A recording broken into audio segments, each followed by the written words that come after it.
रितिका बोलतेय धाराव girls hostel चिंचवडमधून. ठीक आहे, कधी येत आहे तुम्ही? ओके, किती मुली आहात? 10 ते 12. ठीक आहे, चालेल. कशासाठी येत आहे तुम्ही? इंटरव्ह्यू आहे की एक्झाम आहे तुमची? ठीक आहे, चालेल. मॅम, आपण 1 ते 2 दिवसासाठी रूम्स प्रोव्हाइड करत नाही आहे. आपण मंथली बेसिसवरती रूम्स देतो. ठीक आहे, तरी पण मी सरांशी एकदा बोलते आणि तुम्हाला सांगते. सर, हे लाईट बिल आपण पूर्ण हॉस्टेलचे भरलेले आहेत. ओके, सगळ्या हॉस्टेलचं झालं असेल. हां, बोला. सर, आत्ताच एक कॉल आलेला.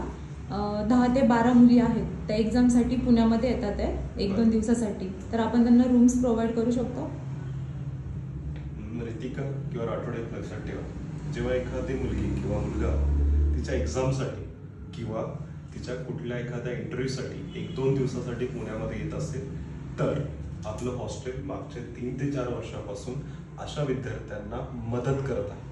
म्हणजे एका रात्रीसाठी ते पुण्यात येत आहेत तर त्यांची राहण्याची उत्तम सोय आपण करून देतोय.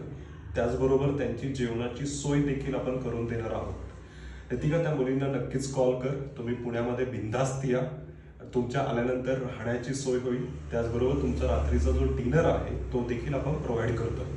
राठोड सर, त्यांच्याकडनं कमीत कमी जागा, कमीत कमी पैशामध्ये त्यांची उत्तम सोय करून द्या, जेणेकरून त्या उद्याच्या इंटरव्ह्यूमध्ये किंवा उद्याच्या त्यांच्या एक्झाम्समध्ये उत्तम असा त्यांचा जो काही फीडबॅक आहे ते देऊ शकते. आपल्याकडे तेवढे बेड अवेलेबल आहेत का आता? प्रयत्न करतो सर. ठीक आहे. रितिका, राठोड, त्यांना फोन करा, त्यांच्याशी कन्फर्मेशन घ्या, तेवढे बेड ऍडजस्ट करा आणि त्यांना आजच्या शिफ्टिंगसाठी व्यवस्था करा. ओके.